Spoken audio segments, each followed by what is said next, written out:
আসসালামু আলাইকুম গাইস। আমি আছি এখন তিস্তা ইন্টারন্যাশনালে। আপনারা জানেন যে আমাদের তিস্তা ইন্টারন্যাশনালটা হচ্ছে সর্ববৃহৎ শিল্প কারখানা। রংপুর বিভাগের ভিতরে সর্বপ্রথম এবং সর্ববৃহৎ এই শিল্প কারখানা। এখানে আমাদের কাছে রয়েছে বিভিন্ন ডিনার সেট, বিভিন্ন শোকেস, ঘর সাজাতে নানান যাবতীয় পণ্য। কিন্তু আমাদের কাছে এমন একটি প্রোডাক্ট আছে যেটা শুনলে আপনিও অবাক হয়ে যাবেন। সেটা কি? চলুন দেখা যাক। আসুন আমার সাথে। আপনারা দেখতে পাচ্ছেন একটি আলফিনের ওয়ার্ড্রোব। শুধু ওয়ার্ড্রোব বললে এটা ভুল হবে। আসলে এটা একটি জাদুর একটা ওয়ার্ড্রোব।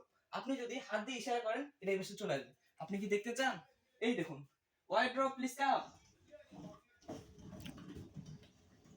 আপনারা দেখতে পাচ্ছেন যে ওয়ার্ড্রোবটা একা একাই চলে আসছে। ওয়ার্ড্রোব স্টপ, ওয়ার্ড্রোব কাম, স্টপ। আপনারা দেখতে পাচ্ছেন যে হাতের ইশারায় এই ওয়ার্ড্রোবটি কাজ করে। যদি এরকম ওয়ার্ড্রোব কিনতে চান তাহলে চলে আসুন আমাদের তিস্তা ইন্টারন্যাশনাল, দুরারকুটি, লালমিরহাটে।